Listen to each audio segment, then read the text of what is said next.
Hey, Church Safety Security, how's your Friday going? Want to encourage everybody that when you go through training and you consider training events and all that, make sure that you also include your ushers and greeters, because there will be times when it's your ushers and greeters, parking lot attendants, and other office admin staff that may find themselves handling a situation that's not necessarily a security issue, specifically talking about dealing with someone where it's a verbal conflict de-escalation type of situation. And I'm reminded of an incident that happened here at my own church a number of months ago, and I just want to share with you just to show how something like this can happen. And ironically, coincidentally, my team and I had just completed a couple of training seminars with the ushers and greeters and admin staff here at my own church just a few months before. So Sunday morning. Now, just to lay the background, a lot of churches, ours is no different, have free coffee stations, but we also have a kiosk where, for those who are interested, can get some foo-foo coffee, right? Spend a couple extra dollars and get something more similar to Starbucks or Big B or whatever.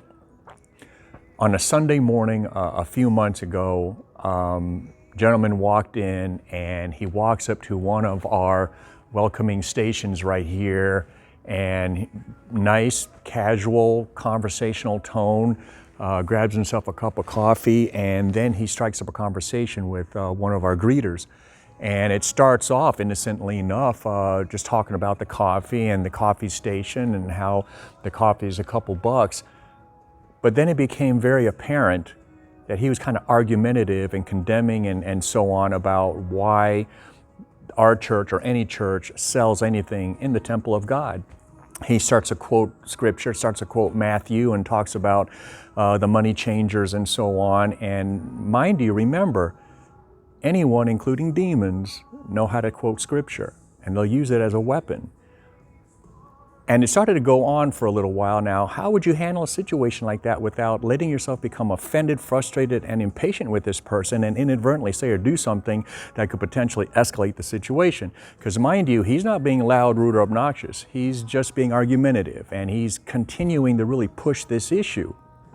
I'll tell you how we handled it, because we had just gone through the training seminar. We ignored him.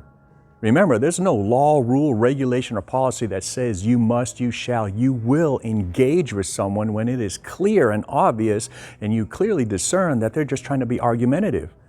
Nothing you say is going to change their mind, bring them to God, or make them see the light. But you can plant the seed of being a ministry-minded person, empathetic and compassionate, and recognize you do not need to continue to go down this rabbit hole with them and just debate on something that's just going to be never-ending and risk you becoming impatient, frustrated, and offended by them. So our people just ignored him. And after a while, he left. He came back a following Sunday, tried it again with some other greeters, and now he doesn't come back because no one will play with them.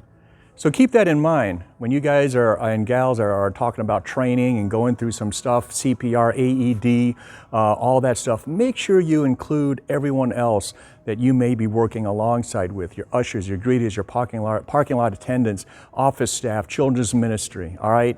Because together as a team, you will more effectively and successfully handle situations, and more effectively and more often than not successfully and effectively de-escalate them. Work as a team, ministry mindset.